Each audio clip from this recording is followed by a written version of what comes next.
તો આ classes coaching classes વાળા કહે છે છે યુજીસી ગ્રાન્ટેડ છે, તમારે પરીક્ષા આપવાની પણ જરૂર નથી. આ કેવી રીતે પોસિબલ છે હિમાંશુભાઈ? કહેવાય છે કે પઢેગા ઇન્ડિયા તભી બઢેગા ઇન્ડિયા. કેવી રીતે बढ़શે ઇન્ડિયામાં? આમ તો વાઇબ્રન્ટ સરકાર કહો કે ચમત્કારી સરકાર, ડબલ રોલ જ કરવાનો દર વખતે. ઈટીવી ને અભિનંદન આપ્યા. ઈટીવી એક અખબારી એક માધ્યમ, ઇલેક્ટ્રોનિક માધ્યમ દ્વારા આ લોકો છેતરાતા બચાય, એટલે હું તો સૌથી પહેલા તમને અભિનંદન આપીશ. સરકારનું કામ એક ટીવીના માધ્યમ, એક જાગૃત ટીવીના માધ્યમથી થયું છે. જગદીશભાઈ એક જવાબદાર આગેવાન થઈ અને એમ કે છે કે આવી અમે ક્યાંય નહીં ચાલવા દઈએ. તમારી દરરોજ આવી કંઈક ને કંઈક ઘટનાઓ લોકોની નજરમાં આવે છે. જગદીશભાઈ, તમે તો અમદાવાદના મ્યુનિસિપલ કોર્પોરેશનના શિક્ષણ સાથે એક ચેરમેન પદની જવાબદારી નિભાવો છો. 14,000 કરતી વધારે શાળાઓ એક જ ઓરડામાં ચાલે છે. આજે તમારા મોડેલ ગુજરાતની અંદર 14,000 કરતા વધારે શાળાઓ. આ બધા તમે જે પાયામાં છેલ્લા 25 વર્ષથી શિક્ષણને વેપારીકરણ કરી દીધું. સરકારે એની જવાબદારીમાંથી છટકી ગઈ છે. લોકો વ્યાજે જમીનો વેચી પોતે દેવા કરી બેંકોની લોન લઈને ભણવું હોય તો ભણો, નહીં તો તમારી જોડે કોઈ સરકારનો કોઈ જ સહકાર નથી. એવા સંજોગોમાં પ્રાથમિક શાળાઓમાં તમે જે 17,885 ઓરડાની ઘટ છે ગુજરાતની, 17,000 ઓરડા, અને તમે સરકારે મારી એક વાત, આ જે બધું આ જે સરકારે કર્યું છે આના લીધે ક્યાંય કંટ્રોલ જ નથી. જગદીશભાઈ કે આ પ્રાઇવેટ સંસ્થાઓ કરે છે. ગુજરાત યુનિવર્સિટીમાં શરમ આવી. ગુજરાત યુનિવર્સિટી બેરોજગારો વધારે છે. તમે એમ કહો કે ઘટ વધી છે. પ્રશ્નો પર હસો, તમે મજાક લો. તમારા તમે મસાલ લઈ નીકળ્યા પ્રજાના તમે અચ્છે દિન લાયા છો. તમારા અચ્છે દિન છે જગદીશભાઈ. તમારી આ મસાલો જે છે એ રાજ્યના અંદર ગુજરાત યુનિવર્સિટીમાં માર્ક સુધારણા કમ્પાઉન્ડ થાય ખુલ્લે આમ, જે અમદાવાદની સેન્ટર યુનિવર્સિટી એના ઊંડાણમાં જઈ રહી છે. તમે સિન્ડિકેટના સભ્યો છો, જે લોકો છે તમામ લોકોને પકડીને બેસાડી દીધા છે. તમામ પ્રકારની એના અંદર જીવનભરી તપાસ થઈ રહી છે અને પ્રજાને જવાબદાર સિન્ડિકેટ મેમ્બર તરીકે સાચી બાબત આવે છે કે ગુજરાત બહારની યુનિવર્સિટીઝની ડિગ્રીઝ છે. આ કેવી રીતે પોસિબલ છે અને કેવી રીતે મળે છે ગુજરાતમાં? Okay, I tell you one thing કે ઇટ ઇઝ નોટ એવું. આપણે એવું નથી કે ગુજરાતમાં ગુજરાતની ડિગ્રી લઈએ. મેં કહ્યું ને કે અહીંયા મેઘાલયની બી મળે છે, જયપુર યુનિવર્સિટીનો બી મળે છે, બધી ડિગ્રીઓ મળે છે. અને એમાં પોસિબલ એટલે છે કારણ કે એ લોકો ઓન રોલ તમને સમજાય. આમાં બધા એજન્ટ્સ હોય છે. This is it's like a big racket. એવું નથી કે અંદર થાય છે ને ઓપનલી એ લોકો યુજીસી ના થપ્પાની અંદર લે છે. જાણે કે જયપુર યુનિવર્સિટીનું નામ ભૂલી ગયો, પેસિફિકા મોસ્ટલી નામ છે, mostly I am not sure. તો એમાં તો ઓપનલી કહે છે એ લોકો. અને સાથે એ લોકો પાછું કહે બી કે અગર 3 મહિનામાં જોઈએ છે તો તમારે વધારે પૈસા આપવા પડે. અગર તમને 1 કે 2 વર્ષે જોઈએ તો શું એ લોકો, કારણ કે હવે આરટીઆઈ થી એ લોકો બીએ છે, કારણ કે એ લોકો પૂછે કે ભાઈ આને એક્ઝામ આપી કે તો આનું એટેન્ડન્સ બતાવો, સહીઓ બતાવો. યુ નો સો કે તમે 3 મહિના કહો તો એ લોકો વધારે ચીટિંગ કરવી પડે. અને 2 વર્ષમાં કોઈ કહો કે મને નહીં વાંધો નહીં તમે 2 વર્ષે આપજો, તો એ લોકોને ઓછી ચીટિંગ કરવી પડે. એટલે આને આ લોકો યુજીસી ના પેલા બેનર ની અંદર જ કરે કે જાણે કે એક્ઝામ્પલ અગર 2 વર્ષની હોય તો બહુ સિમ્પલ છે બેન, બતાવી દે કે તમે એક્ઝામ આપી છે, તમે એક્ઝામ આપો ના આપો કશું ફરક ના પડે. તમારે અગર જેન્યુઅન બતાવો તો તમે ટિકિટ રાખવી પડે કે જો હું ગઈ હતી જયપુર એક્ઝામ આપવા. અને પછી એ લોકો બતાવી દે કે તમે પાસ થઈ ગયા. ને વાયવા એટલા હદ સુધી કે પીએચડી ના તો વાયવા માટે બી પૈસા બોલાય છે. Let us accept that. પણ એના માટે તમારે દિલ્હી જવું પડે જ્યારે તમારે વાયવા આપવાનો હોય ને ત્યાં હાજરી બતાવવી પડે. અને પછી એ બધું ઓફિશિયલ દેખાય તમને, બધું ઓફિશિયલ છે બેન, પણ એ લોકો અંદરથી સેટિંગ વાળું હોય. એટલે આમાં એવું નથી કે ફેક છે. આમાં એવું ફેક નથી. એના છે હા, જેની પેલી 3 મહિના વાળી છે એ ફેક છે. એને અગર એક્ઝામ્પલ આપણે બીજી જ બધી છોડીએ, અત્યારે પેલા દિલ્હીના તોમરની જ આપણે જોઈએ તો એમાં એમના 100 એમ તો લાલચ થડી તો ને એલએલબી ની ડિગ્રી તો સૌથી ઈઝી છે લેવાની. એલએલબી ડિગ્રીમાં કોઈ મહેનત જ નથી કરવાની. અને બીજી વાત કે આજની તારીખમાં ડિગ્રીમાં દેર ઇઝ નો, હવે આવ્યું હોય તો ખબર નહીં, પણ હજી મારી ડિગ્રીમાં હું કોઈક બીજાનું નામ લખી દઉં, ફેક કરાવી દઉં તો આજે તો ડિજિટલ ટેકનોલોજી એટલી બધી આવી છે કે લોકો આરામથી કરી શકે છે. અમારી સાથે અમારા રિપોર્ટર પર સંવાદદાતા પણ જોડાય છે. ભાવેશ, આખી ડિગ્રી મળે છે કેવી રીતે? કારણ કે આપે ત્યાં જઈને રૂબરૂ સવાલ કર્યા હતા. 3 મહિનામાં 3 વર્ષની ડિગ્રી મળી જાય છે. પૈસા ફેંકો, ડિગ્રી મેળવો. કેવી રીતે પોસિબલ છે? એમાં એક્ઝામ આપવાની પણ જરૂર નથી, જે રીતે સ્ટિંગ ઓપરેશનમાં અમે સાંભળ્યું.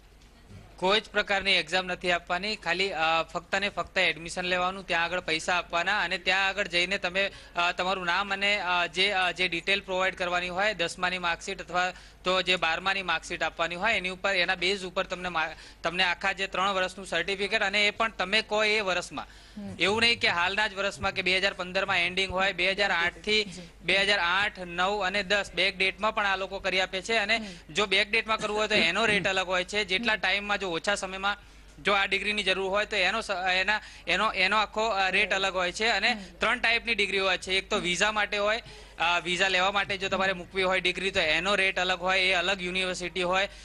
અને સેકન્ડ છે જે ગવર્મેન્ટ યુજીસી એપ્રુવ જો યુનિવર્સિટીમાંથી તમારે જોઈતું હોય તો એનો રેટ અને એની યુનિવર્સિટી અલગ હોય. અને થર્ડ જે છે તે પ્રાઇવેટ યુનિવર્સિટી, એટલે કે જે પ્રાઇવેટ સંસ્થાઓ હોય તેમાં પ્રાઇવેટ જે જોબ માટે જે જરૂરિયાત હોય જે લોકોને પ્રમોશન માટે, તો એના માટે પણ અલગ રેટ અને અલગ યુનિવર્સિટી આ લોકોએ નક્કી કરી રાખી છે. અને ગુજરાતભરમાં આ પ્રકારના જે તેમના એજન્ટો બેઠા છે અને તે લોકો ડાયરેક્ટ જે યુપી, એમપી, નેશનલ, જેએનયુ અને આ પ્રકારની જે બુંદેલખંડ છે, પછી શ્રીધર યુનિવર્સિટી છે, તમામ પ્રકારની જે યુનિવર્સિટીમાંથી આ લોકો સપ્લાય કરાવતા હોય છે, આ જે માર્કશીટો મંગાવતા હોય છે. અને વેરિફિકેશનનો પણ ડર નથી, એ વાત પણ સામે આવી છે કે વેરિફિકેશનનો પણ કોઈ ડર નથી. આ કેવી રીતે પોસિબલ છે?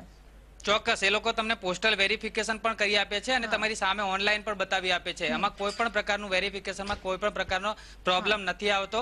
અને જે ડિગ્રી આજે 3 વર્ષનું જે સર્ટિફિકેટ હોય તેના પરથી તમારે જો તમારે તેના માટે અહીંયાની યુનિવર્સિટીમાં પોસ્ટ ગ્રેજ્યુએશન કરવું હોય તો પણ તેના માટે માઇગ્રેશન અને પ્રોવિઝનલ સર્ટિફિકેટ પણ તે લોકો ઇસ્યુ કરી આપે છે. જી હિમાંશુભાઈ, 3 વર્ષમાં 45,000 ભરો, તમારી પાસે ડિગ્રી આવી જશે, માર્કશીટ આવી જશે, માઇગ્રેશન સર્ટિફિકેટ પણ આવી જશે, અને એ પણ વેરિફિકેશનનો કોઈ ડર નથી. આ કેવી રીતે પોસિબલ છે? ગવર્મેન્ટ આમાં શું કરી શકે હવે આગળ?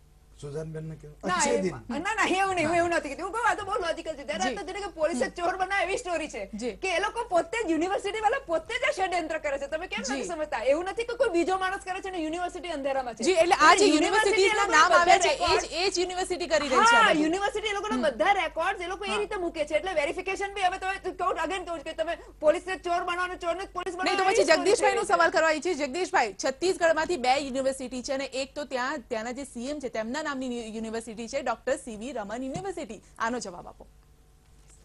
જો આપના માધ્યમથી જે બાબત ઉજાગર થઈ છે એ જો મને પોતાને લેખિતના અંદર મળશે તો રાજ્યના શિક્ષણ વિભાગને પણ લખીશ અને જે તે યુનિવર્સિટીને પણ પ્રયાસ કરીશ.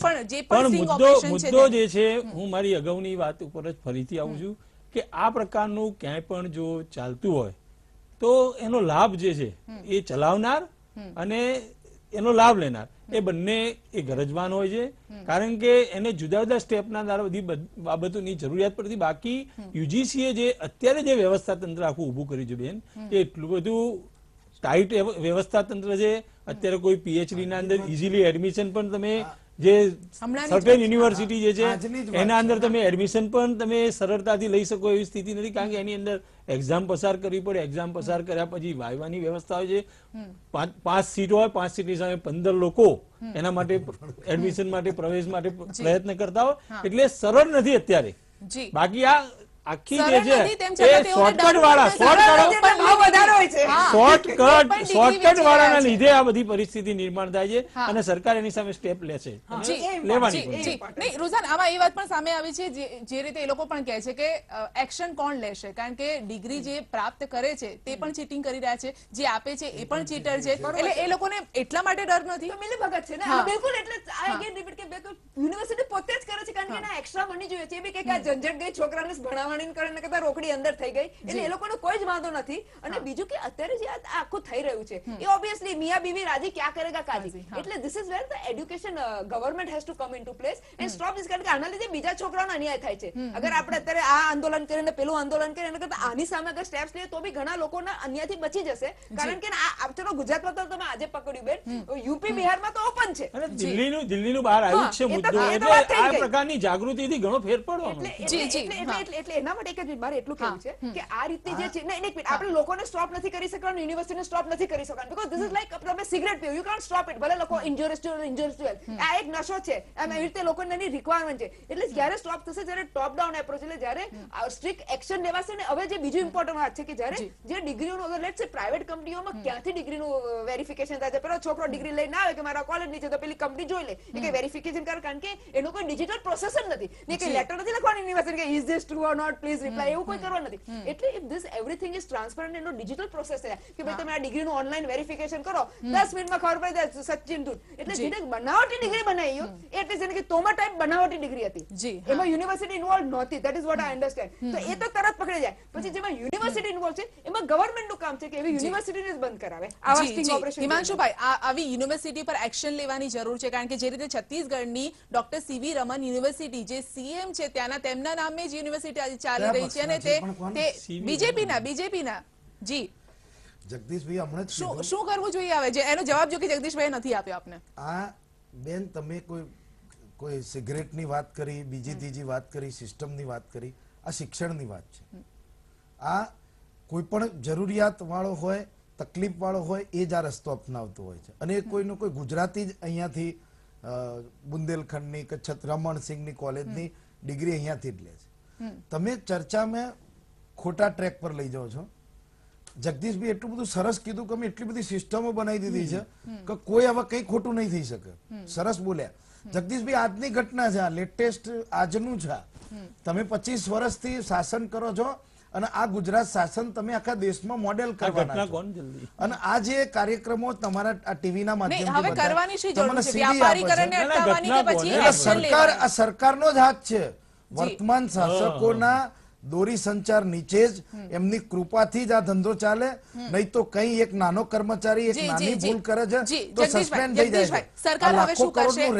સરકાર ચલાવી રહી છે. ઓપરેશન આપની સામે છે અને આ આપની સામે આ તો હા નાની એવી વાત છે. હજી આવા ઘણા બધા કોચિંગ ક્લાસીસ હશે જેને હજી ખુલ્લા પાડવાના છે. તો આના માટે હવે સરકાર શું પગલાં લેશે?